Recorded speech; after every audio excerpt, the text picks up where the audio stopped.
Bismillahirrahmanirrahim. Bonjour. Dans ce chapitre-là, nous allons entamer le calcul des probabilités après avoir vu au premier chapitre l'analyse combinatoire. Le plan de ce chapitre, nous allons voir quelques définitions élémentaires. Le calcul des probabilités est basé sur la théorie des ensembles. Donc, nous allons introduire des notions de probabilité, des notions de base, ainsi que des axiomes. Et puis, lorsqu'on a la dépendance des événements, de la réalisation des événements par rapport à d'autres, donc on va voir ce qu'on appelle la probabilité conditionnelle. Et la réalisation de certains événements donc, passe par des épreuves successives. Donc, nous allons voir ce cas-là. Et puis, on a dans le cas des événements qui sont dépendants, alors le théorème de Bayes, il est basé sur la probabilité conditionnelle. Donc, on va généraliser ce théorème. Et puis, nous allons voir l'événement indépendant, la probabilité, qu'est-ce qui se passe pour le calcul de la probabilité des événements indépendants. Donc, commençons par le premier point, définition élémentaire. Alors, tout d'abord, un aperçu sur la probabilité. Donc, on considère une expérience aléatoire et on suppose que tous les cas possibles sont en nombre fini et ont la même chance d'être réalisables. Alors, bien sûr, les cas peuvent avoir un nombre infini. Hein, on a des expériences aléatoires. Et dans ce cas-là, donc pour ce cas-là, on va se contenter uniquement pour la définition de la probabilité du cas de nombre fini, des cas possibles de nombre fini. Alors la probabilité d'un événement est égale à la valeur définie par le rapport ou bien le quotient du nombre des cas favorables sur le nombre de tous les cas possibles. Alors on parle aussi de la chance de la réalisation d'un événement. On parle aussi de cas favorables et cas possibles. Le calcul des probabilités est basé sur l'analyse combinatoire et sur la théorie des ensembles. Alors, nous allons voir pour modéliser l'ensemble ou bien l'ensemble des cas favorables ou bien l'ensemble des cas possibles. Donc, on a besoin de les modéliser par des ensembles. Alors, pour la simulation, pour l'illustration, nous allons voir un exemple. On suppose qu'on a un dé à 6 faces. Un dé qui est équilibré, non truqué, c'est-à-dire les 6 faces ont la même probabilité d'être vues ou bien d'être tirées. Donc, on veut calculer la probabilité d'obtenir un nombre pair. Alors, pour ceci, les cas possibles, lorsqu'on jette ce dé, donc soit on a 1, 2, 3, 4, 5 ou bien 6. Donc, on a au total 6 cas possibles.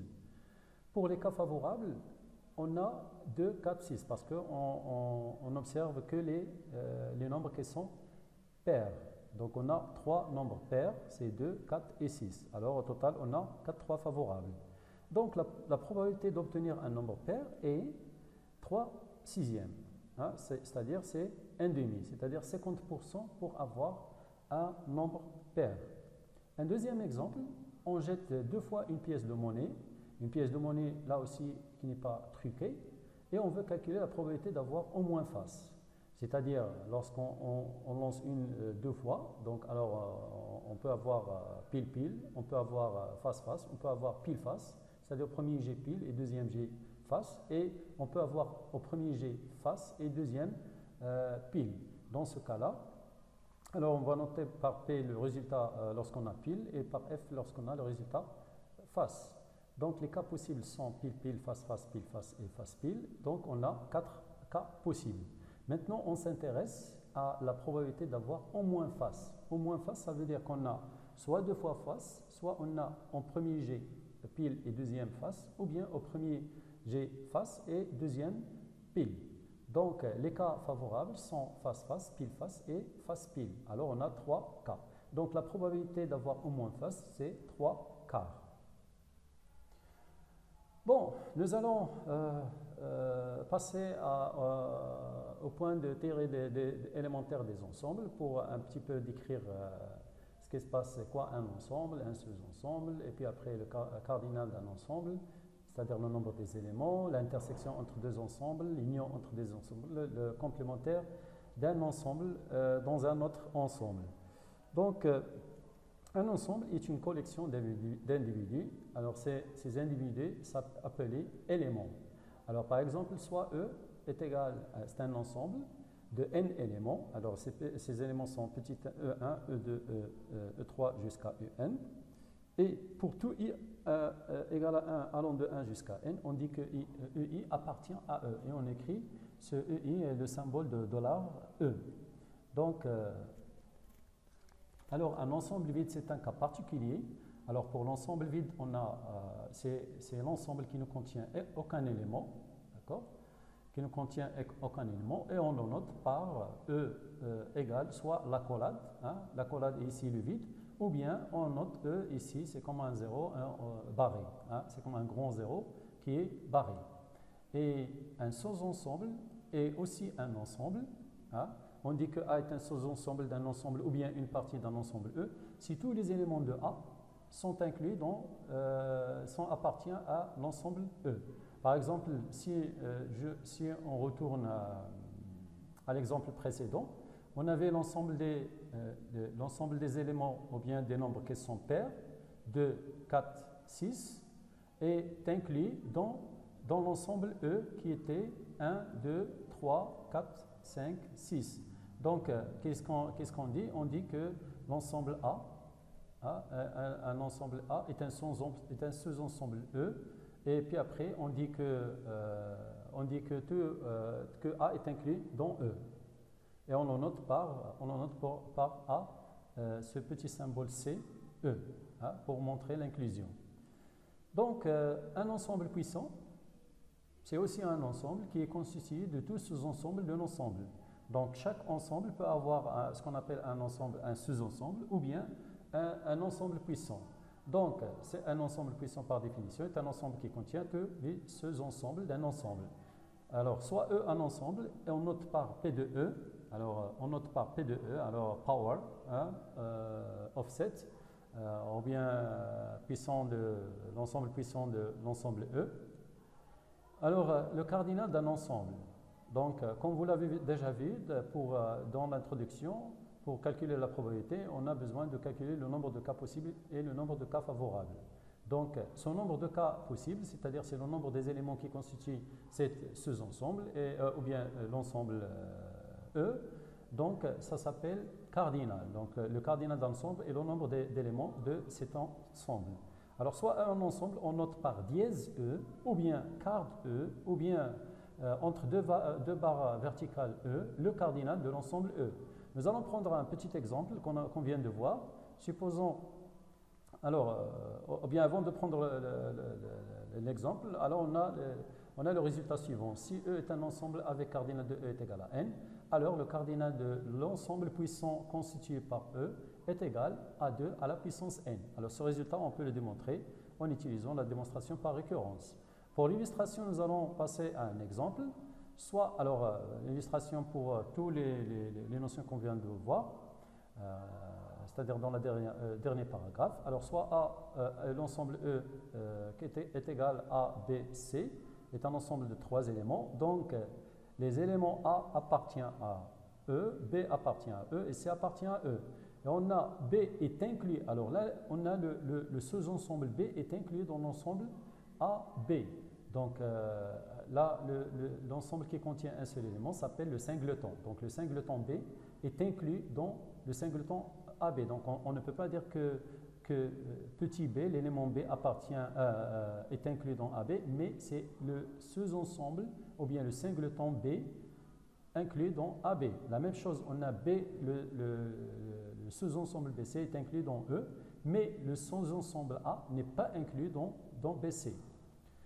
Donc, pour la puissance de cet ensemble E qui est composé de 3 éléments A, B, C, donc c'est l'ensemble de tous les sous-ensembles de E. Par exemple, B est un sous-ensemble, BC est un sous-ensemble de E, AB est un sous-ensemble de E. Donc, l'ensemble vide est aussi un sous-ensemble de E. Donc, on a l'ensemble vide, on a les sous-ensembles constitués d'un seul élément, donc dans ce cas-là, ce sont tous les singletons.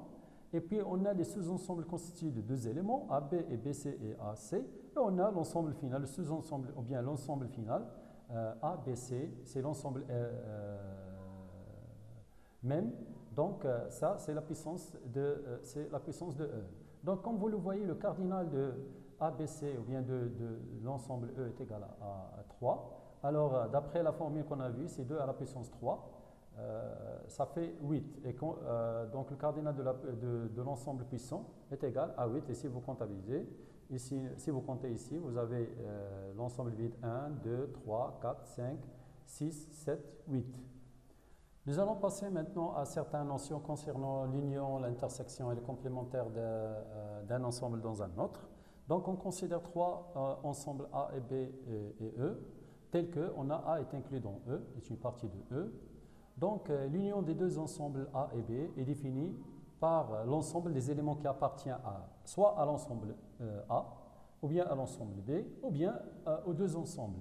Et on note par A union B, c'est-à-dire, alors on a le grand U, ça vient de l'union, bien united, union.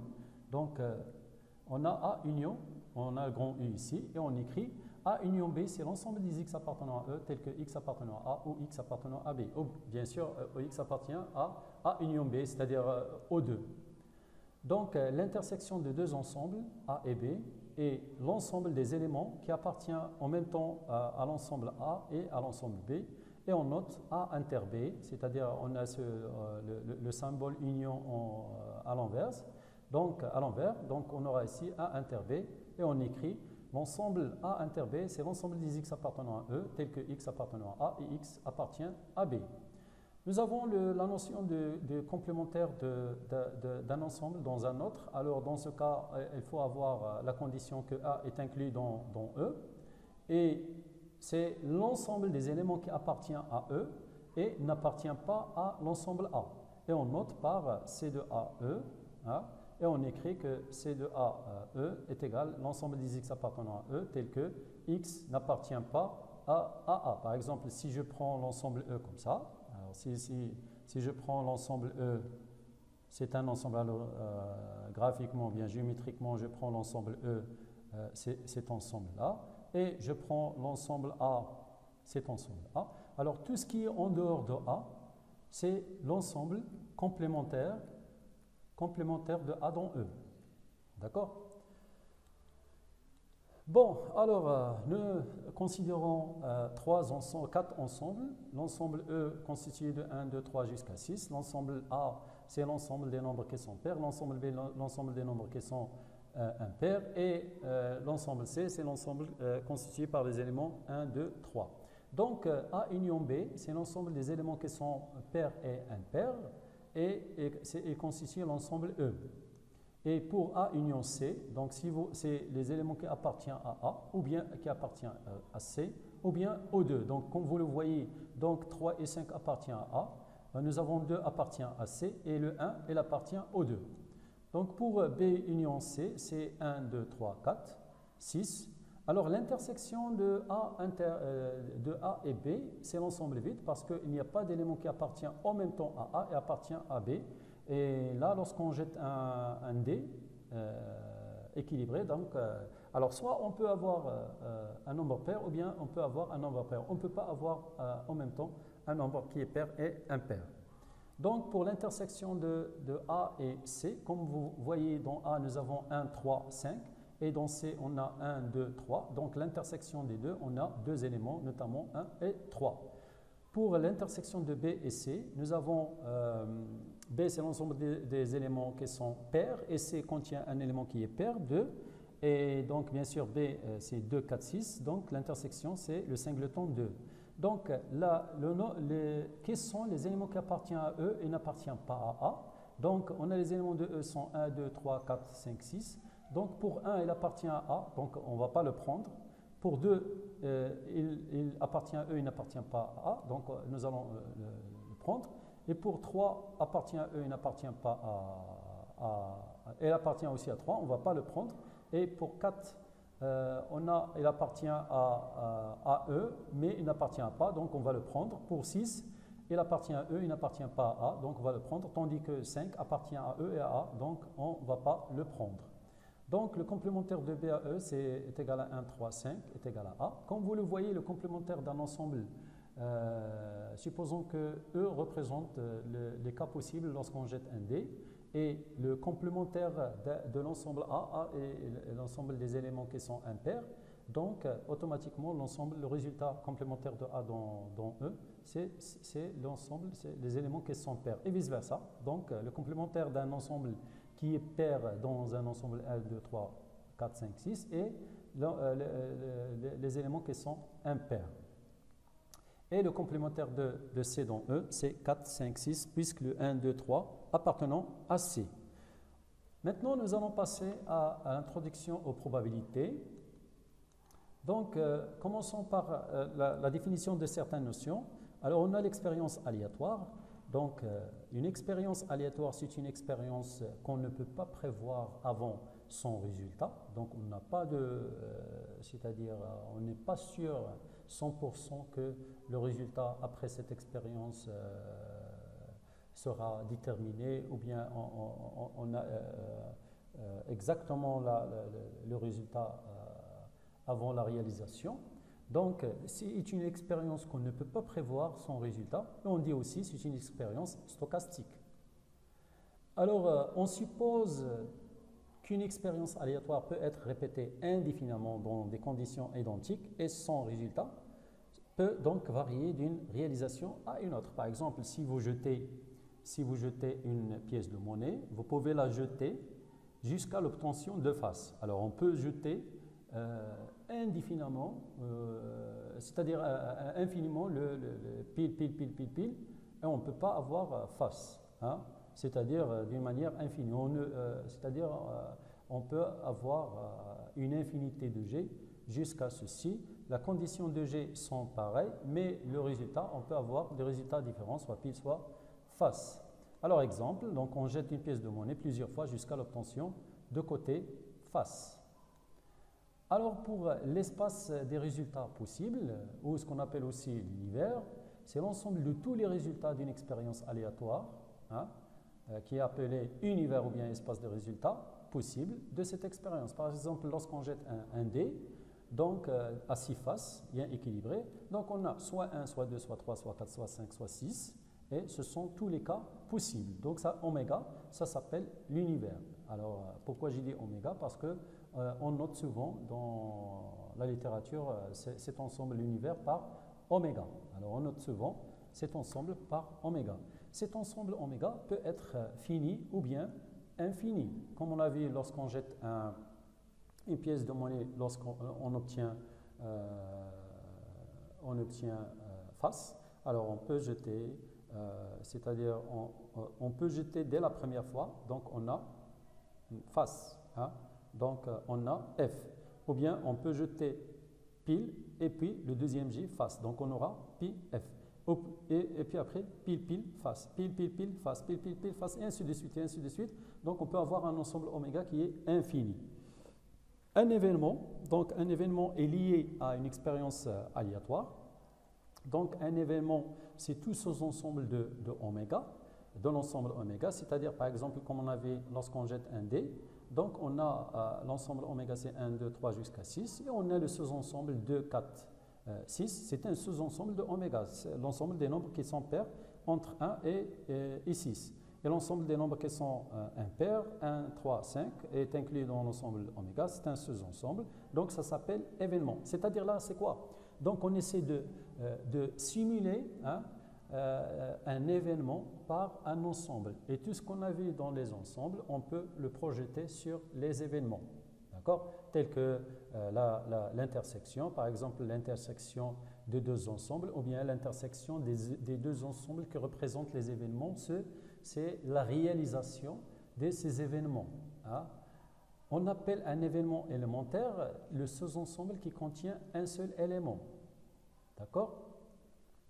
Alors, on va prendre l'exemple suivant. Donc, on considère l'expérience aléatoire. On jette une seule fois un dé équilibré à 6 faces, ou bien on dit en entriqué. Donc, l'univers de cette expérience, comme on l'a déjà dit, c'est 1, 2, 3, 4, 5, 6. Et soit à l'événement, un nombre pair est tiré, ou bien est jeté, ou bien est lancé. Donc, dans ce cas-là, le A peut être représenté par l'ensemble 2, 4, 6. Et en considérant l'ensemble des événements, le B, l'ensemble, ou bien l'événement, un nombre pair étiré, ou bien lancé, ou bien jeté. Donc dans ce cas-là, B est égal à 1, 2, 1, 3, 4, 1, 3, 5, pardon. Donc, considérons le C, c'est l'événement tel que le nombre tiré ou bien le nombre jeté est supérieur à 4, supérieur strictement à 4. Donc, quelles sont les possibilités qu'on a? Ou bien, donc, nous allons avoir 5 ou bien 6. Alors, l'union de A et C, c'est-à-dire le nombre est pair ou bien supérieur à 4, donc le nombre pair, nous avons 2, 4, 6, et supérieur à 4, nous avons 5 et 6. Donc ça, c'est l'union qui décrit l'ensemble des nombres pairs ou supérieurs à 4. Alors maintenant, pour A pair est supérieur à 4, donc les nombres qui sont supérieurs à 4, nous avons 5 et 6, et parmi ces deux nombres qui est pair, c'est 6. C'est pour cela qu'on a le singleton 6. Maintenant, passons à la notion de probabilité à axiome. Alors, ces notions-là nous donnent la possibilité de bien étudier ces événements. Donc, on a des règles bien déterminées donc, pour pouvoir calculer les probabilités de la réalisation de ces événements. Alors, nous avons soit oméga un univers de cardinal fini, hein, c'est-à-dire l'ensemble des éléments de oméga est fini, et on a constitué de n éléments. Alors celle-là, on l'a déjà traité. Donc ces éléments sont n événements élémentaires, alors équiprobables. Alors qu'est-ce que ça veut dire équiprobable? C'est-à-dire la réalisation de ces événements élémentaires ont la même probabilité. C'est pour cela on dit équiprobable. Donc, soit A, un événement quelconque constitué de K événements élémentaires. Donc, on a oméga est constitué de n événements, d'accord, élémentaires. Et nous avons l'événement A est représenté ou bien constitué par K événements élémentaires de oméga. C'est comme on avait donc tout à l'heure pour le G d'un D. Donc, on a 1, 2, 3, 4 jusqu'à 6. Donc, on a 6 événements élémentaires. Les événements élémentaires sont 1. Et l'événement élémentaire 2, et l'événement élémentaire 3, et ainsi de suite jusqu'à 6. Et on a, le A est un événement quelconque constitué de K événements élémentaires. Par exemple, nous avons les nombres pairs, donc on a 2, 4, 6, donc le singleton 2 est un événement élémentaire, le singleton 4 est un événement élémentaire, et le singleton 6 est un événement complémentaire, élémentaire, qui constitue A. Donc, on définit la probabilité de la réalisation de l'événement A, ou bien la chance de la réalisation de l'événement A, qu'on note par P de A, par le nombre des cas favorables sur le nombre de cas possibles. D'accord? C'est-à-dire, on a le cardinal de A sur le cardinal de oméga. Et donc, ça, c'est la définition de base. Alors, dans notre cas, puisque nous avons dans le cardinal de oméga, c'est n éléments, grand N éléments, et le nombre de cas favorables, c'est K. Donc, la probabilité de la réalisation de A, c'est K sur N. Alors, ceci dans le cas où tous les événements de oméga sont des événements, que oméga est constitué des événements élémentaires qui sont équiprobables. Alors, exemple, on jette un dé à 6 faces non truquées, soit à l'événement un nombre pair tiré. Donc, les cas possibles sont 1, 2, 3, 4, 5 jusqu'à 6. Donc, on a 6 cas possibles. Les cas favorables, donc l'événement A, donc un nombre pair, donc, est représenté par 2, 4, 6. Le nombre de cas favorables, ou bien le cardinal de cas ici, c'est de A, c'est 3. Et puis après, donc, la probabilité de la réalisation de A, c'est 3 sur 6, qui est égal à 1,5. Alors, on lance, deuxième exemple, on lance une pièce de monnaie non truquée 3 fois. Donc, si on lance 3 fois, donc, alors nous allons avoir face-face, pile-pile, face-face-face, pile-pile-pile, pile-face-face, face-pile-pile, face-face-pile, et on va invertir le pile et le face. Donc, comme vous le voyez, donc, on s'intéresse à l'événement B, avoir 3 fois le même côté. Hein, c'est-à-dire soit face, face, face, ou bien pile, pile, pile.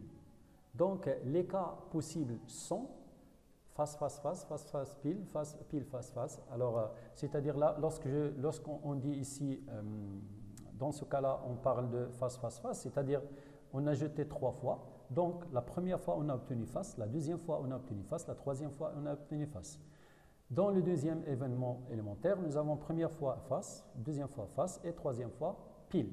Et ainsi de suite, pile, face, pile, face, pile, face, et pile, pile, face, pile, et face, pile, et pile, pile. Alors, qu'est-ce que j'ai fait? En principe, j'ai commencé par avoir un événement élémentaire 3 fois face, 2 fois face, et j'ai changé l'ordre de l'obtention de ce face-là.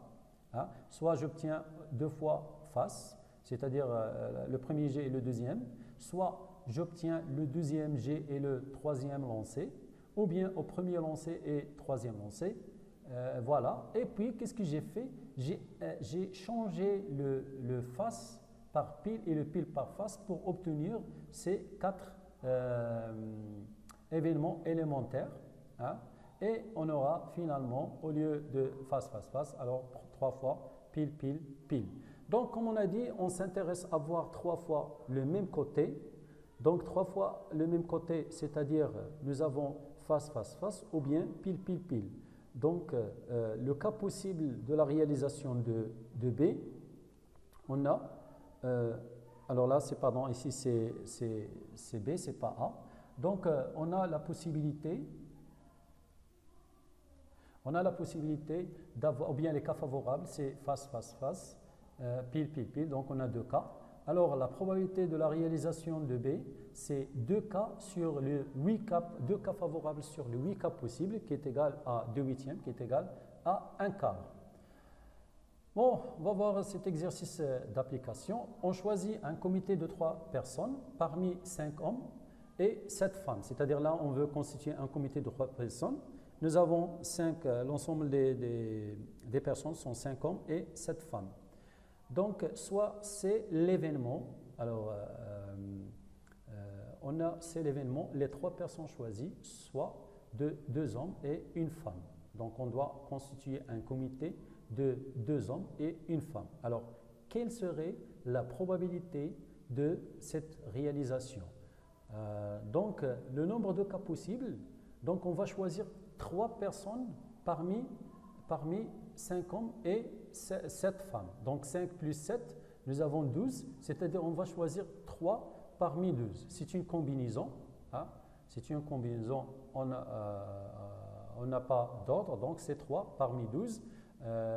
Et puis, donc ça fait 220. Alors là, vous avez le nombre, c'est 3 parmi 12. Si jamais vous pouvez taper bien sûr avec la calculatrice. Si vous n'avez pas de calculatrice, donc vous avez la formule, c'est 2 factoriel. Bon, c'est-à-dire si vous n'avez pas le symbole dans la calculatrice. Donc vous pouvez calculer 12 factoriel sur 12 moins 3 factoriel fois 3 factoriel. Et là, vous simplifiez. Alors vous avez ici 12 factoriel, vous avez 12 moins 3 factoriel, ça fait 9 factoriel, 3 factoriel. Donc là, vous simplifiez le 12 factoriel par 9 factoriel parce que 12 factoriel, c'est 12 fois 11 fois 10 fois 9 factoriel sur 9 factoriel et là sur 3 factoriel. Donc 9 factoriel, on le simplifie par 9 factoriel et là nous avons 3 factoriel, ça fait 6 et ici 12, donc on simplifie par 6, on aura 2 fois 11, ça fait 22, 22 fois 10, ça fait 220. Alors vous voyez, on peut calculer ce nombre-là sans revenir à la calculatrice, il suffit de connaître la formule. Donc pour le nombre de cas favorables, donc nous allons choisir 2 hommes. D'abord, on va choisir 2 hommes parmi 5. Donc on va choisir C2 parmi 5, multiplié par le nombre de possibilités de choisir une femme parmi 7. Donc 1 parmi 7. Donc 1 parmi 7, ça fait 7. Et puis C2 parmi 5, on a 10. Alors le total, on a 70 cas favorables. Donc la probabilité d'avoir un comité constitué de 2 hommes et une femme est 31,8 c'est-à-dire 70 divisé par 220, ça a donné 31,8%. Bon, maintenant nous allons passer à certains axiomes concernant le calcul de probabilité. Donc, soit oméga en univers, on dit que quand on définit une probabilité sur les événements de oméga, si à tout événement A appartient à oméga, on associe un nombre, PA. Hein, c'est-à-dire pour chaque événement, on lui associe un nombre. Ce nombre-là, on l'appelle probabilité de l'événement A. Hein. C'est comme un label, c'est comme une mesure, c'est comme quelque chose pour mesurer ce A, hein, pour donner de la valeur, ou bien, c'est-à-dire pour le mesurer. Cette probabilité vérifie les trois axiomes suivants. Donc, la première, c'est que la probabilité est toujours positive. C'est la chance de la réalisation de l'événement A. Donc la chance est toujours positive, supérieure ou égale à 0. Donc on n'a pas une chance négative ou bien une probabilité qui est négative. Deuxièmement, la probabilité de tous les cas possibles est égale à 1. Le oméga s'appelle un événement certain. C'est le grand événement qui contient tous les autres événements. Donc ça s'appelle un événement certain. Et on a cette égalité. Si les deux événements A et B ne peuvent pas être réalisés en même temps, c'est-à-dire leur intersection égale un ensemble vide, alors la probabilité de l'union de deux événements, c'est la somme des deux probabilités. Donc à ce moment-là, on appelle, ou bien si vous voulez, on appelle ce P-là, c'est une probabilité, c'est une mesure de probabilité. D'accord? Donc ce sont, si vous voulez, trois critères qu'on va se baser, c'est-à-dire qu'on va l'utiliser afin de démontrer certains axiomes. Alors là, la condition nécessaire pour que cette égalité ait lieu, il faut que le A et le B soient deux éléments qui ne peuvent pas être réalisés en même temps. Alors, si je vous encore présenter le... si encore je présente le fameux exemple du D, donc, alors, pardon, dans ce cas-là, on dit que les deux événements A et B sont incompatibles. Hein. Donc, on a deux événements qui ne peuvent pas se réaliser en même temps, donc sont incompatibles ou bien disjoints. Hein. Alors, disjoints, on l'utilise souvent dans le cas des ensembles, mais dans le cas des événements, on utilise soit incompatibles et aussi d'un degré moins, on utilise disjoint. Donc, on a la remarque suivante, la probabilité de A est inférieure ou égale à 1 et positif, comme on l'a déjà dit. D'accord? Alors, et ceci, quel que soit A appartenant à oméga. Parce que nous allons voir que, après, nous allons voir que si A est inclus dans B, alors la probabilité de A est inférieure ou égale à la probabilité de B. Et bien sûr, A est inclus dans oméga, dans l'univers oméga, donc automatiquement, la probabilité de A, elle est inférieure à la probabilité de oméga qui est égale à 1. D'accord? C'est-à-dire, quel que soit A, on a toujours A est inclus dans oméga, c'est-à-dire, quel que soit A, on a P de A est inférieur à P de oméga qui est égal à 1. Nous allons prendre l'exemple du D équilibré à 6 faces. Pour ce D-là, on a le nombre de cas possibles, c'est 6, c'est 1, 2, 3, 4, 5, 6. Et on a l'événement un nombre pair tiré, donc on a A est égal à 2, 4, 6. Et soit B, l'événement un nombre impair tiré, donc B est égal à 1, 3, 5. Comme vous constatez, on a A inter B est égal à l'ensemble vide parce qu'on ne peut pas avoir un nombre en même temps pair et un nombre pair. Hein, un nombre en même temps impair et en même temps pair. Par exemple, si je vous demande, est-ce que on peut avoir un nombre pair et divisible par 3? Oui, c'est 6. 6 est un nombre pair et divisible par 3. Donc là, c'est, si vous voulez, c'est l'intersection de ces deux événements est non vide. Par contre, là, pour l'intersection de l'événement A et l'événement B, alors est égale à l'ensemble vide. Mais leur union est égale à oméga. Donc, si on a deux événements qui ont leur union est égale à oméga et leur intersection égale à l'ensemble vide, on appelle que A union B est une partition de oméga. C'est-à-dire on a pris oméga, on l'a divisé par 2 et on a, ou bien pour définir oméga, il suffit de prendre les deux partitions A union B. Donc on a P de oméga est égal à P de A union oméga. Et puis, puisqu'on a A inter B égale à l'ensemble vide, donc P de A union B est égal à P de A plus P de B. Hein? Car on a A inter B égale à l'ensemble vide. C'est la formule qu'on a vue dans la page précédente. Donc, la réalisation de A, c'était 3 sur 6. Hein? Nous avons 3 cas favorables sur le cas 6 cas possibles. Donc, c'est 3 sixièmes plus la même chose pour B. Donc, ça a donné 1. Donc, ça, c'est si vous voulez, c'est un exemple pour démontrer que la probabilité d'un univers oméga est égale à 1. Alors, l'univers oméga, ça peut être aussi le pi de face, etc., etc. Ça dépend de l'expérience aléatoire. On ne va pas coller le oméga par l'ensemble 1, 2, 3, 4, 6. Ça c'était uniquement lorsqu'on jette une seule fois, on lance une seule fois un dé. Hein? Si on lance 2 fois le dé, donc le oméga, ça va être quoi? Le oméga, ça va être le produit cartésien des deux ensembles. C'est-à-dire, nous allons avoir oméga 1, 2, 3, 4, 5, 6, croix 1, 2, 3, 4, 5, 6. Ça s'appelle le produit cartésien. Et les éléments de cet ensemble, c'est quoi?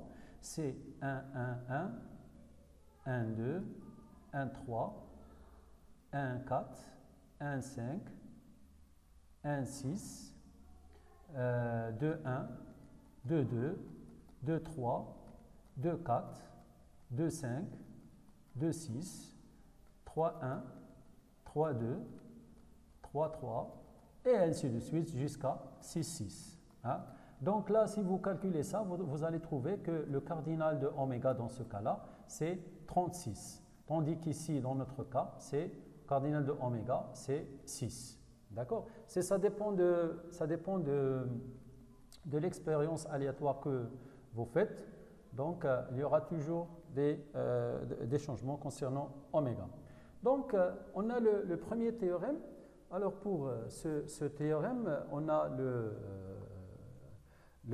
pour l'événement, un événement A, on a que la probabilité de l'événement complémentaire hein, est égale à 1 moins la probabilité de A. Alors, ici, le A, c'est l'événement complémentaire de A. Par exemple, quel est l'événement complémentaire d'avoir un nombre pair? C'est avoir un nombre impair. D'accord? Alors, pour ceci, donc, qu'est-ce qu'on a? On a, bien sûr, on a A inter A bar est toujours égal à l'ensemble vide.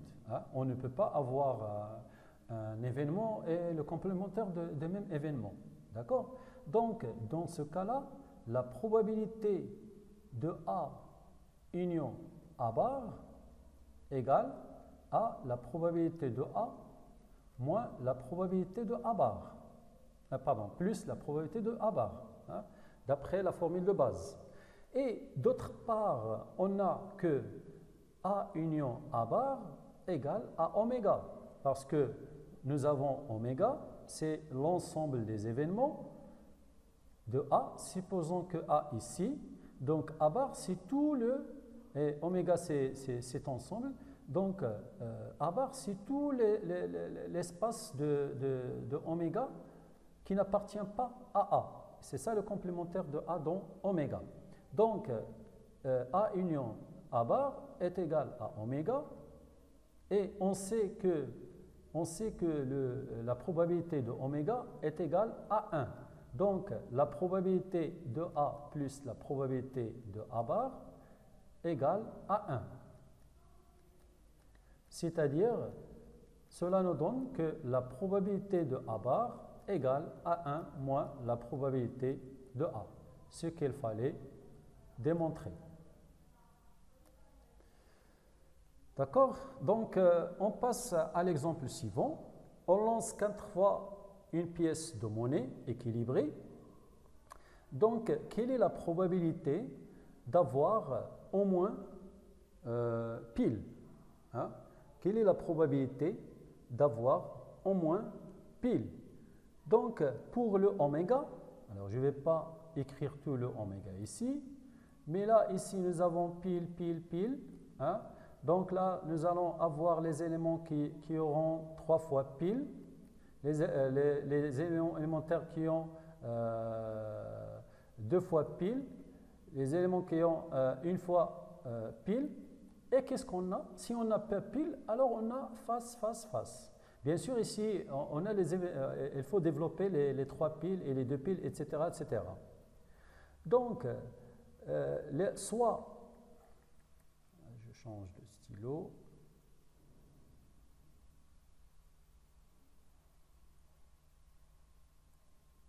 Ou bien je le laisse.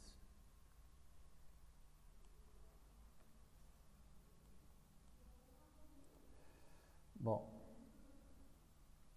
Alors, donc, soit A,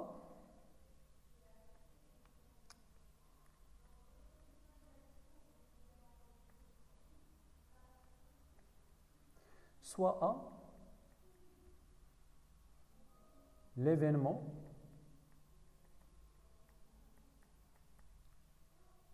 avoir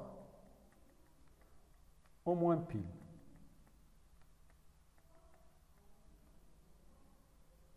D'accord? Donc, quel est l'événement A bar? Donc, A bar, c'est l'événement ne pas avoir pile. Ne pas avoir pile, c'est-à-dire on l'a lancé 4 fois, c'est-à-dire c'est face, face, face. Donc, la probabilité de A égale à 1 moins la probabilité de A bar. Et comme on a la probabilité, lorsqu'on jette ici, nous allons avoir, lorsqu'on jette 4 fois, on obtient face, face, face. C'est-à-dire on a une seule chance, un seul cas favorable, donc 1 moins, un seul cas favorable qui est 1, sur tous les cas possibles. Alors les cas possibles de oméga sont de nombre 16. Vous pouvez les développer, c'est très facile. Donc ça fait 15 sur 16. C'est la probabilité qui est à peu près 93,75%. Donc ça, c'est la probabilité de la réalisation ou bien d'avoir au moins pile.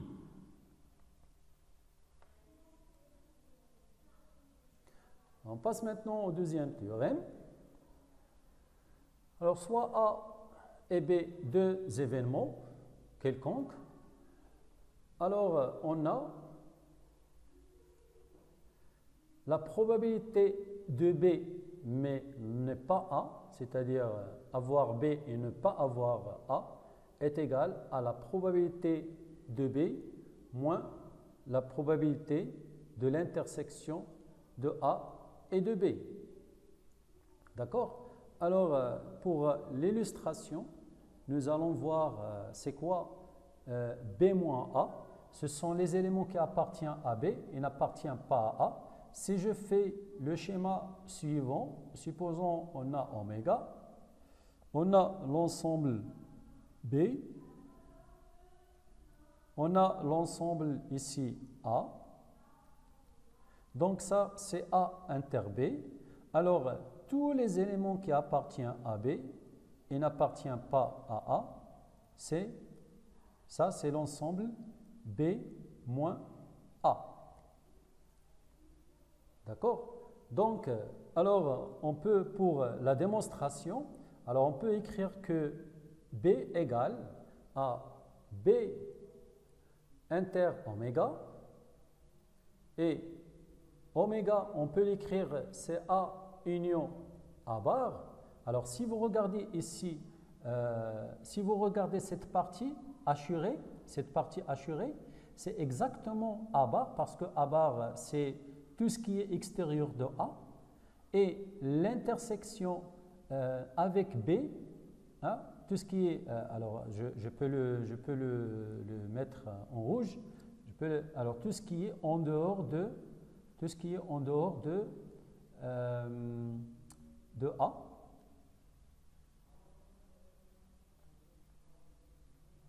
tout ce qui est en dehors de A, donc là c'est le A bar, d'accord? Et l'intersection de A bar avec cette partie, avec ici B, l'intersection avec B, c'est exactement cette partie-là qui est hachurée en rouge et en noir, c'est exactement B moins A. Donc, B moins A égale à A bar inter B. Donc, je reviens ici à la démonstration. Qu'est-ce qu'on a? On a oméga B est égal à B inter oméga, c'est normal parce que ici, B est inclus dans oméga. Donc, B inter A union oméga est égal, nous allons utiliser la distributivité de l'intersection par rapport à l'union. Donc, B inter A union B inter A bar. Il faut remarquer que, alors, B inter A bar, c'est quoi B inter bar? C'est exactement B moins A. Donc là, c'est B inter A union B moins A. Alors, puisqu'on a A inter A bar égal à l'ensemble vide, donc automatiquement, on a B inter A B inter A bar est aussi égal à l'ensemble vide. D'accord? Donc, ici, on a B inter A et B inter A bar. Maintenant, B inter A bar, on a dit que c'est B moins A. Donc, ceci égale à B.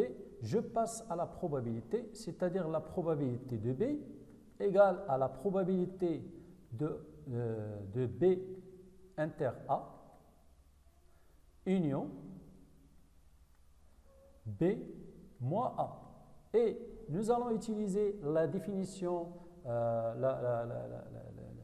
formule qu'on a définie lorsqu'on a défini la probabilité. Donc, ceci égale à la probabilité de B inter A plus la probabilité de B moins A. Puisque B moins A, c'est B inter A, et B inter A avec B inter A bar. B moins A, c'est B inter A bar, et B inter A bar, l'intersection avec B inter A égale à l'ensemble vide. Donc, on a le droit d'écrire cette probabilité, c'est-à-dire que la probabilité de B moins A égale à la probabilité de B moins la probabilité de A inter B. D'accord? Et puis, si on a A est inclus dans B, alors l'intersection de A et B, c'est A. Et par conséquent, on aura la probabilité de B moins A est égale à la probabilité de B moins la probabilité de A. C'est le cas particulier. Donc, si A est inclus dans B, alors la probabilité de B moins A est égale à la probabilité de B moins A est égale à la probabilité de B moins la probabilité de A. Maintenant, nous allons passer au troisième théorème. Donc, si A est inclus dans B, alors on a le résultat suivant. P de B est supérieur ou égal à P de A. Alors, d'où vient ceci? Donc, puisqu'on a... Alors, on a vu si A est inclus dans B, alors on a dit que P de B moins A égale à P de B moins P de A. D'accord? Ça veut dire quoi? Ça veut dire que P de B égale à P de A plus P de B moins A. Et puisque la probabilité est une valeur qui est supérieure ou égale à 0, donc P de B égale à P de A plus une constante qui est supérieure ou égale à 0, cela entraîne, si j'enlève cette constante qui est supérieure ou égale à 0, alors on n'aura que P de B supérieur ou égal à P de A. Voilà. Donc pour le quatrième théorème, alors on a cette propriété qu'on utilise souvent, c'est la propriété de l'union. Donc la probabilité de A union B est égale à la probabilité de A plus la probabilité de B moins la probabilité de l'intersection. Alors cette égalité, on peut l'avoir bien sûr en distinguant deux cas. Alors si l'intersection de A et B est égale à l'ensemble vide, donc automatiquement on a P de A union B est égal à P de A plus P de B. Hein. Donc alors si A inter B égale à l'ensemble vide. Donc ce qu'on a vu avant, P de A union P de B, par défaut, on a P de A plus P de B. Hein? Donc j'ajoute ici 0, et puisque 0, donc je peux l'écrire, c'est la probabilité de l'ensemble vide, et je remplace la probabilité, je vais mettre ici moins 0, et je vais remplacer l'ensemble vide par A inter B. Donc ici, il n'y a presque rien à démontrer. Maintenant, si A inter B est différent de l'ensemble vide. D'accord? Donc, qu'est-ce qu'on a? Alors, on a A union B. On peut l'écrire sous forme de B moins A union A. Hein? Encore une fois, vous avez oméga. Donc là, c'est A. Là, c'est A inter B. Et là, c'est B, cet ensemble-là. Et cet élément-là, c'est quoi? Cet élément, la partie assurée, c'est B moins A. C'est-à-dire tous les éléments qui appartiennent à B, ils n'appartiennent pas à A. Qu'est-ce qu'il nous reste pour l'union? L'union, c'est tout ceci. Alors, je vais graphiquement mentionner ici l'union.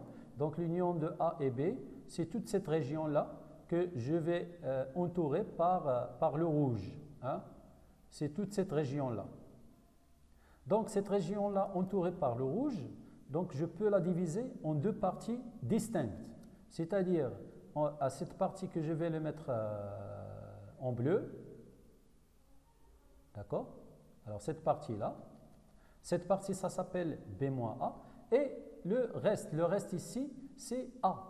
Donc, qu'est-ce qu'on peut écrire? Donc, A union B est égal à B-A union B-A union A. Bien sûr, B-A inter A égale à l'ensemble vide. D'accord? Et qu'est-ce qu'on a? On passe à la probabilité. Donc, la probabilité de A union B est égale à la probabilité de B-A plus la probabilité de A. Parce que B-A inter A est égal à l'ensemble vide. Donc, on a ce résultat. Ça, c'est la définition, bien si vous voulez, c'est le critère de départ. Or, on a démontré que B-A, dans le cas quelconque, pas forcément que A inter B, on a démontré que B moins A, c'est la probabilité de B moins la probabilité de A inter B. Donc, plus P de A, d'où la probabilité de l'union A union B égale à la probabilité de A plus la probabilité de B moins la probabilité de l'intersection. Voilà, donc ce résultat, nous allons l'utiliser souvent. Donc, il faut bien le mémoriser. Alors maintenant, nous allons passer aux probabilités conditionnelles. Alors, un petit mot sur probabilité conditionnelle, c'est lorsqu'il s'agit des événements ou bien, qui peuvent se réaliser sous la condition de la réalisation d'autres événements. Donc, on passe à la définition et pas avec S. Donc, nous avons la probabilité qu'un événement A se réalise sachant que B s'est produit, ou bien s'est réalisé aussi, est appelée probabilité conditionnelle. Alors, on la note P, on note ceci par P de A sachant B. Hein, la réalisation de B sachant que B s'est produit. D'accord? Alors, cette probabilité est définie par la formule suivante.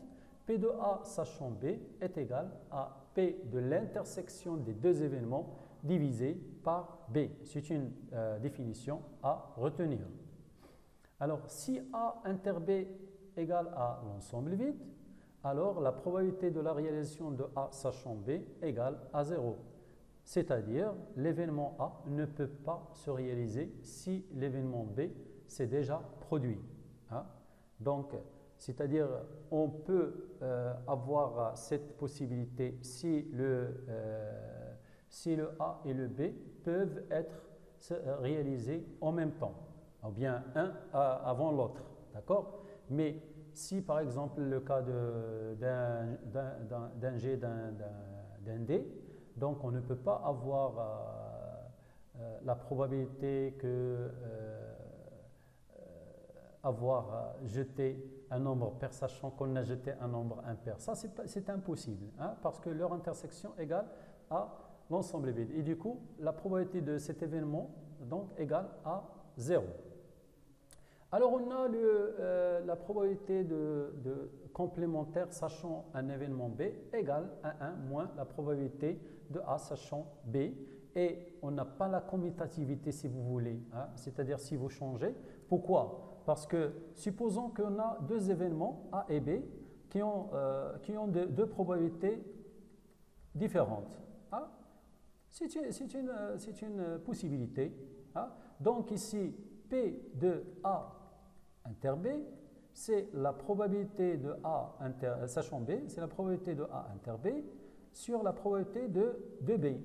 Et l'autre, on a P de B sachant A, donc égal à la probabilité de A inter B sur la probabilité de A. Alors, supposons qu'on a l'égalité. Supposons que probabilité de A sachant B égale à la probabilité de B sachant A. Donc, nous aurons que la probabilité de A inter B, d'après étoile, et ça c'est double étoile, donc d'après étoile et double étoile, nous aurons P de A inter B sur P de A égale à P de A inter B sur P de B, ce qui va nous donner que P de A égale à P de B. Et ça, on n'a pas ça toujours. Hein? Alors, on peut avoir que la probabilité de A est différente de la probabilité de B, deux événements quelconques. Alors, on passe à l'exemple pour l'illustration. Alors, on jette un dé équilibré à 6 faces, soit A, l'événement avoir lancé le nombre 2, et soit B, l'événement avoir lancé un nombre pair. D'accord? Donc, la probabilité de lancer un nombre 2, puisqu'on a le nombre 2, existe, c'est un événement élémentaire qui existe parmi les 6. Donc, on a un sixième, c'est la probabilité de sa réalisation. Pour la probabilité de B, on a 3 nombres pairs sur tous les nombres qui sont au nombre 6. Donc, c'est 3 sixièmes, c'est 1 demi. Alors, la probabilité de A inter B, donc avoir un nombre pair égal à 2, on a un seul nombre, parce que 2 est un nombre pair. D'accord? Donc, on a un seul nombre, donc c'est 1 sixième. Donc, la probabilité qu'un nombre pair a été lancé, sachant qu'il s'agit de 2, donc ici, le 2 a été lancé, hein, sachant qu'il a été de 2, on veut calculer la probabilité de B sachant A. est égal à la probabilité de l'intersection 1/6 divisé par la probabilité de A qui est 1/6, donc est égal à 1. Ça, c'est un événement qui est certain. Hein?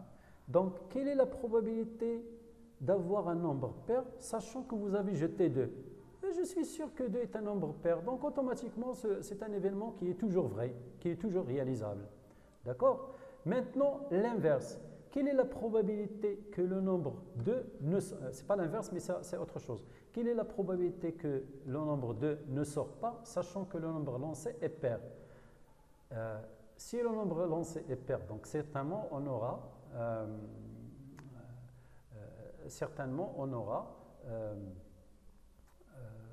2, 4 ou bien 6. D'accord? Alors la probabilité que le nombre 2 ne sort pas. Donc ça veut dire qu'on a P de A bar sachant B. Et qu'est-ce qu'on a? On a P de A bar sachant B est égal à 1 moins P de A sachant B. D'accord? Et P de A sachant B, nous avons la probabilité de A inter B, c'est 1/6. D'accord? Divisé par la probabilité de B. La probabilité de B, c'est 1/2. La probabilité de, oui, donc on a la probabilité de A inter B, c'est 1/6, et divisé par la probabilité de B qui est 1/2. Donc on a 1/6 divisé par 1/2, ça nous donne 1 tiers. Alors on aura 1 moins 1 tiers est égal à 2 tiers. Ah, ça c'est, si vous voulez, c'est la probabilité. Vous pouvez imaginer ça. Vous avez la probabilité que le nombre ne sort pas, sachant que le nombre lancé est pair. Si le nombre est pair, donc combien de nombres ayons-nous? Nous avons 3 nombres. Donc, le nombre 2 ne sort pas, ça veut dire nous avons soit 4, soit 6. Soit 4, soit 6, ils sont au nombre 2. Donc, nous avons 2 possibilités parmi les 3 nombres. Donc, c'est 2 tiers. Ça, si vous voulez, c'est un autre. Alors, bien sûr, cette probabilité conditionnelle est très utile dans des cas qui sont qui ne sont pas faciles. Alors, on a le théorème 5, soit A, B, C, D des événements de l'univers oméga. Alors, on a P inter B est égal à P de A sachant B, ou bien P de B sachant P de A sachant B fois P de B. D'où vient ça? C'est uniquement à partir de la définition. Hein? Donc, si vous avez P de A sachant B est égal à P de l'intersection divisé par le deuxième qui existe ici, B, donc P de B. D'accord? Et du coup, ici, P de A sachant B fois P de B égale à P de A inter B. Voilà, alors là, on peut appliquer cette formule-là pour 3 événements. Donc, pour ces 3 événements, si vous voulez, on a P de A inter B inter C. Donc, on peut l'en déduire, c'est-à-dire je prends, par exemple, ça c'est un événement, l'événement A inter B et l'événement C. Donc, je peux mettre ici C sachant A inter B égale à la probabilité de A inter B de A inter B inter C, pardon, A inter B inter C divisé par la probabilité de A inter B. Or, la probabilité de A inter B d'après la première équation, ça, ou bien, je l'écris, donc ça le fait P de A inter B inter C divisé par P de B fois P de A sachant B, d'après la première équation. D'accord? Ceci est égal à P de C sachant A inter B, et puis je multiplie ça fois ça, égale à P de A inter B. Donc on aura P de A inter B inter C égale à la probabilité de C sachant A inter B fois la probabilité de B fois la probabilité de A sachant B. Voilà, donc on peut bien sûr généraliser ceci, on peut le mettre pour 4 événements, etc., etc. Donc, vous voyez ici, nous avons pour 4 événements, donc on a cette dépendance entre les 3 ou bien les 4 événements. Donc, nous allons passer maintenant à un point très essentiel, c'est les épreuves successives. Alors, pour les épreuves successives, souvent on rencontre ceci parce qu'on a la dépendance. Alors, souvent on a lorsqu'on jette par exemple un dé 2 fois, une pièce de monnaie, lorsqu'on tire 10 boules à partir d'un ensemble de boules 2 fois, c'est-à-dire événements successifs. Donc on a ce qu'on appelle remise avec remise, etc. Alors supposons en général, souvent les problèmes de probabilité se décomposent en épreuves successives, indépendantes ou pas. Parfois on a l'indépendante, c'est-à-dire lorsqu'on tire 10 boules avec remise, donc le deuxième tirage donc, est indépendant du premier tirage, ou bien on a la dépendance, c'est-à-dire lorsqu'on tire la première boule et on ne la remet pas dans l'urne, à ce moment-là, donc la probabilité pour calculer la deuxième boule dépend de celui de premier événement, parce qu'on change le nombre de cas possibles et le nombre de cas favorables, etc., etc. Donc, ce type de problème peut être représenté sous forme d'un arbre qu'on appelle arbre de classement ou bien arbre de décision. En effet, donc, exemple, nous allons prendre un exemple d'épreuve successive dépendante. Hein, c'est-à-dire, par exemple, tirage de 2 boules sans remise. Donc, le deuxième tirage dépend du premier tirage. Alors, une urne, voilà, on considère l'expérience aléatoire suivante. Une urne contient 6 boules rouges et 4 boules vertes. Alors on tire successivement et sans remise 2 boules de l'urne, hein, c'est-à-dire une après l'autre sans remise. Donc on peut représenter cette situation par un arbre qu'on appelle l'arbre de décision ou bien arbre de classement. En effet, alors donc l'arbre de classement, le premier tirage, on a la première boule peut être rouge, donc on a 6 boules rouges et 4 vertes, donc le total des boules c'est 10. Donc la deuxième boule verte et le tirage de la probabilité pour tirer une boule rouge c'est 6 divisé par 10. Et en principe c'est 6 divisé par 10 et là on a simplifié par 2, donc ça a donné 3/5. Pour le tirage d'une boule verte, alors on a 4 boules vertes divisées par le total des boules qui est 6 plus 4, c'est 10, donc ça a donné 2/5. Ça c'est pour le premier tirage de la boule. Maintenant, pour le deuxième tirage, alors on peut avoir une boule rouge ou bien une boule noire. Par exemple, si on a tiré en premier lieu une boule rouge, donc en deuxième lieu, on peut tirer une boule rouge avec la probabilité de 5/9. Pourquoi 5/9? Parce qu'on a tiré en premier lieu une boule rouge, donc il nous reste 5 boules rouges. Hein, et puisqu'on a tiré une boule, donc le total des boules dans l'urne, on a 9 boules. Donc parmi ces 9 boules, on a 5 rouges et 4 vertes. D'accord? Et 5 parmi 9, donc c'est la probabilité de tirer une rouge. La même chose, si on tire en premier lieu une boule rouge, donc on a au total 9 boules. Parmi ces 9 boules, on a 4 vertes. Donc la probabilité d'avoir une boule verte au deuxième tirage après avoir tiré une boule rouge au premier tirage, c'est 4/9. D'accord? Alors même concept pour lorsqu'on tire en premier lieu une boule verte. Donc vous avez la totalité des boules, on a 9. Et combien de boules rouges ayons-nous dans le deuxième tirage après avoir ne pas tiré une boule rouge au premier lieu? Nous avons 6, donc 6/9, simplifions par 3, ça fait 2/3. La même chose ici, alors si on a tiré en premier lieu une boule verte, donc il nous reste 3 boules vertes, d'accord, sur le total qui est 9, donc alors on aura 1/3 de la probabilité pour tirer une boule verte. Voilà, donc ça c'est l'arbre de décision. Après, on va s'intéresser à certains, ce qu'on appelle chemins.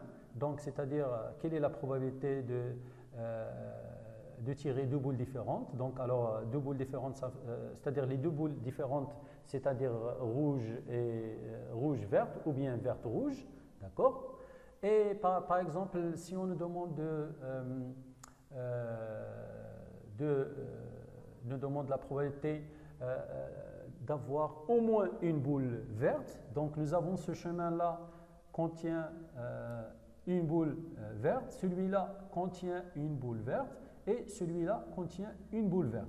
Donc là, pour cet arbre de décision, donne une visibilité sur la possibilité et le nombre de cas, etc., etc. Et vous voyez que ce qu'on appelle là les côtés, ces côtés-là, les edges, hein, les edges sont dotés par la probabilité. Hein. Donc là, ou bien sont labellés par la probabilité de tirage de chaque événement. Et on appelle successif parce qu'on a tiré le premier là et le deuxième là. Dans notre cas, on a une dépendance. Hein, ce tirage dépend de l'autre. Donc, c'est un événement qui est dépendant. Bon, alors, on a certaines propriétés. Donc, comme vous l'avez vu ici, on a vu que pour un certain événement, avoir au moins une boule rouge, donc soit on a ça, soit on a ce chemin-là, soit on tire ce tirage-là, nos deux boules, soit on tire ces deux boules-là. Donc, pour calculer la probabilité, donc on a chemin 1, on a chemin 2, on a chemin 3. Donc, lorsqu'on a ou, donc on utilise l'addition. Par exemple, on a chemin 1 ou chemin 2 ou chemin 3. Et vous voyez que chaque chemin est indépendant de l'autre. Et par conséquent, ça va nous faire la probabilité de chemin 1 plus la probabilité de chemin 2 plus la probabilité de chemin 3. D'accord? Maintenant, comment je peux calculer la probabilité d'un chemin? Donc, pour calculer la probabilité d'un chemin, on va calculer la probabilité d'avoir, par exemple, si je veux ce chemin-là. Ce chemin-là, ça veut dire en premier tirage rouge, deuxième tirage vert. Ce chemin-là, premier tirage vert, deuxième tirage rouge. Ce chemin-là, premier tirage vert, deuxième tirage vert. Donc, dans ce cas-là, alors on a pour ce chemin-là, je calcule la multiplication des deux probabilités pour atteindre ce chemin. C'est-à-dire, pour avoir une boule premier tirage R1, alors 1 ici pour le premier tirage, et le deuxième tirage vert, c'est la probabilité d'avoir au premier tirage rouge fois la probabilité d'avoir au deuxième tirage vert. Donc, c'est 3 cinquièmes fois 4 neuvièmes. D'accord? Ça fait, bon, on peut simplifier 3 cinquièmes, on ne simplifie pas 3, donc 4 sur 3, alors on aura 4 sur 15. Donc, c'est 4 quinzièmes pour avoir R1, au premier tirage, une boule rouge, et au deuxième tirage, une boule verte. Nous allons voir un exemple pour mieux comprendre. Donc, on a certaines d'abord propriétés. Alors, cette partie-là résume ce que je viens de dire. Donc, les chemins de l'arbre sont des événements élémentaires qui sont incompatibles de A2, parce qu'ils ne peuvent pas se réaliser en même temps, parce que soit on a ça, soit on a ça. Et la probabilité d'un chemin est égale au produit des probabilités des branches qui forment le chemin, c'est-à-dire 3 cinquièmes, 4 neuvièmes, etc. Et la probabilité d'un chemin qui est la réunion de plusieurs chemins est égale, bon, ce n'est pas la probabilité d'un chemin, mais la probabilité d'un événement qui est là. Alors là, c'est événement.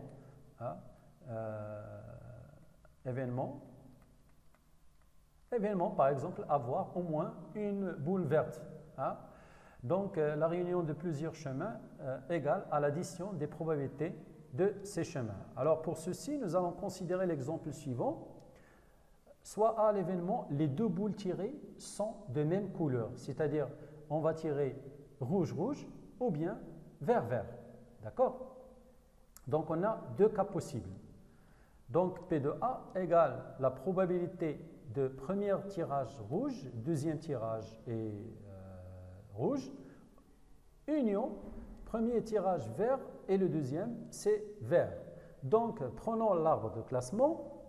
Alors, on a le même arbre. Donc, ici, donc on a le chemin R1, R2. Donc, plus, c'est-à-dire la probabilité d'avoir R1, R2, plus la probabilité d'avoir V1, V2.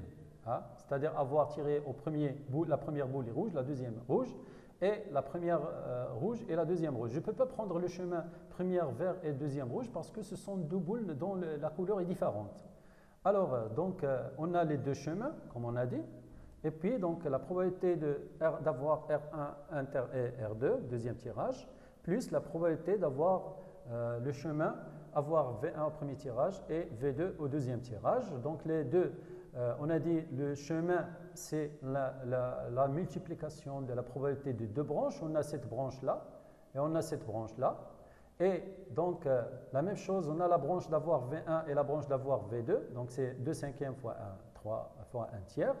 Donc, ça va nous faire une probabilité de 7 quinzièmes.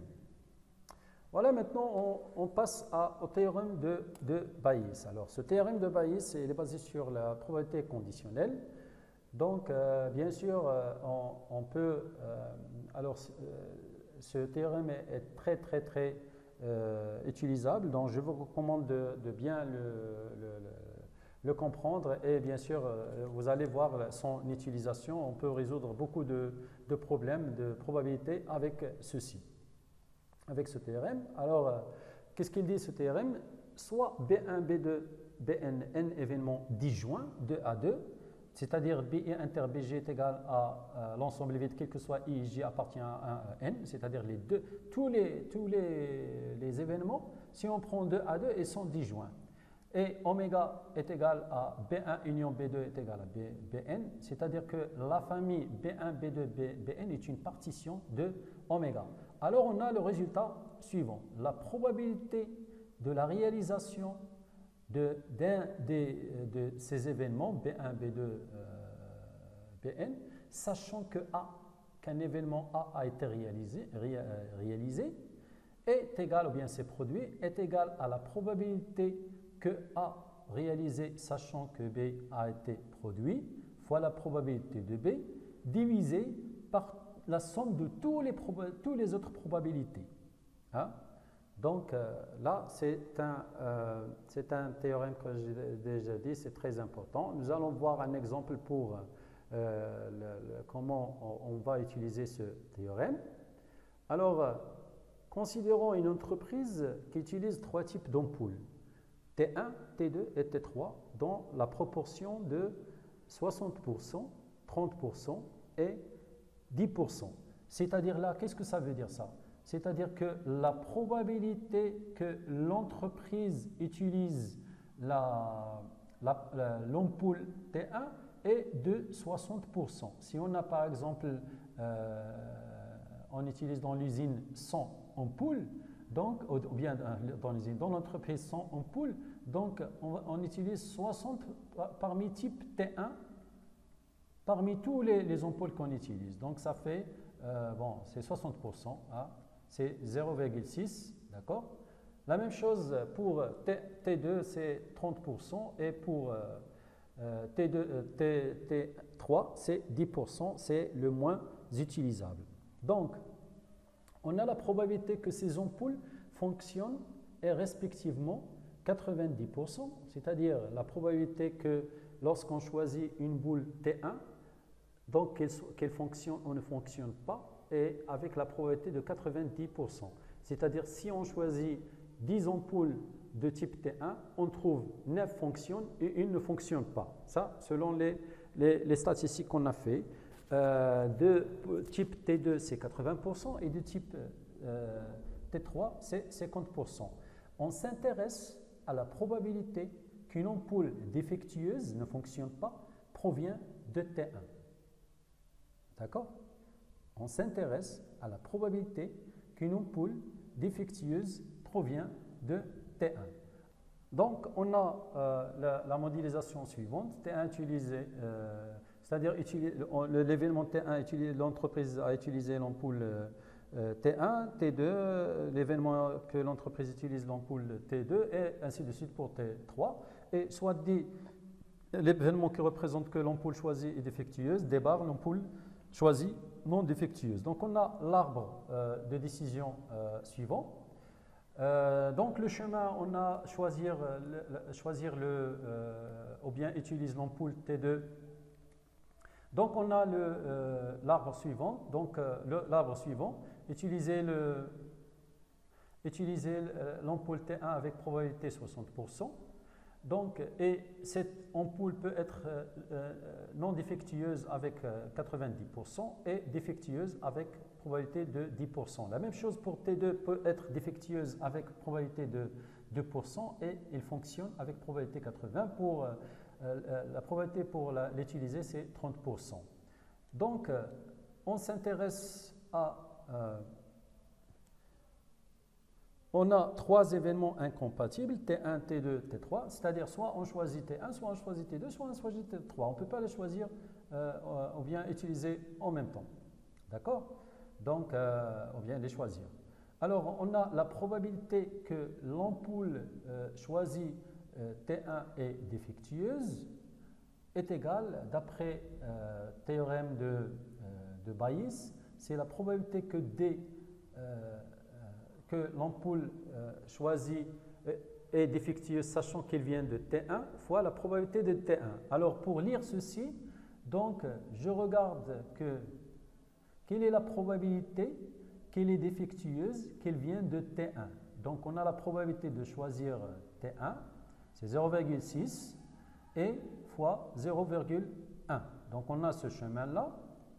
Et puis après, on a la même chose pour les autres chemins. Donc là, la même chose pour lire la probabilité. Donc, il suffit de suivre les branches de même chemin. Donc là, nous avons 0,1 fois 0,6 divisé par, ça c'est pour choisir l'ampoule défectueuse qui vient de T1, du lot T1. Là, que l'ampoule est défectueuse devient de T2, donc c'est 0,2 parce que 80 de ce lot, il fonctionne, et multiplié par le choix ou bien l'utilisation de T2C avec 0,3 et la même chose pour T3. Donc on aura une probabilité de 6 dixièmes. Alors dernier point, c'est l'événement indépendant. Donc, on a vu pour Bayes et pour probabilité conditionnelle, on a la dépendance. Alors, on a l'indépendance entre deux événements. La définition, on dit que deux événements A et B d'un univers oméga sont indépendants si la probabilité de leur intersection égale à la probabilité de A fois la probabilité de B. Hein? C'est-à-dire, si vous vous rappelez de la probabilité de A sachant B, A ne peut pas être réalisable c'est-à-dire sauf que si B est réalisable, ceci est égal à A inter B fois divisé par la probabilité de B. Alors si la probabilité de A ne dépend pas de B, hein, donc P de A sachant B est égal à la même chose, c'est P de A, c'est-à-dire peu importe. Et par conséquent, on n'aura que P de A inter B sur P de B égale à P de A, ce qui nous donne ce résultat.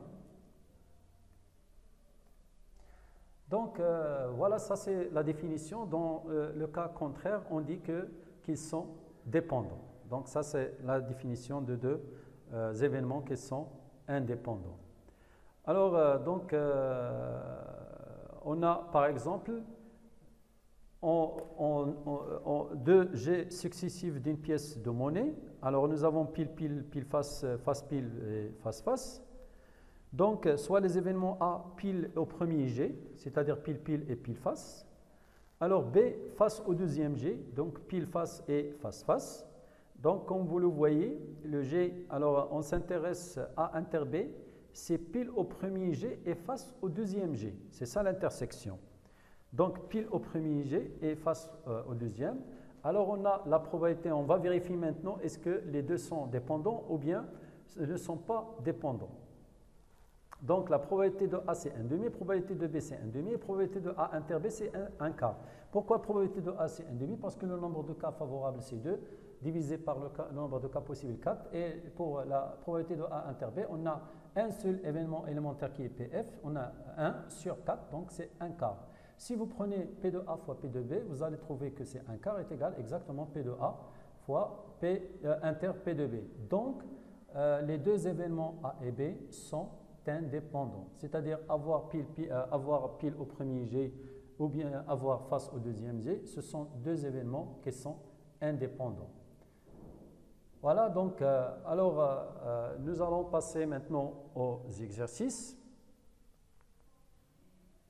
Alors, merci pour votre attention et nous allons voir les exercices dans la séance prochaine. Merci beaucoup.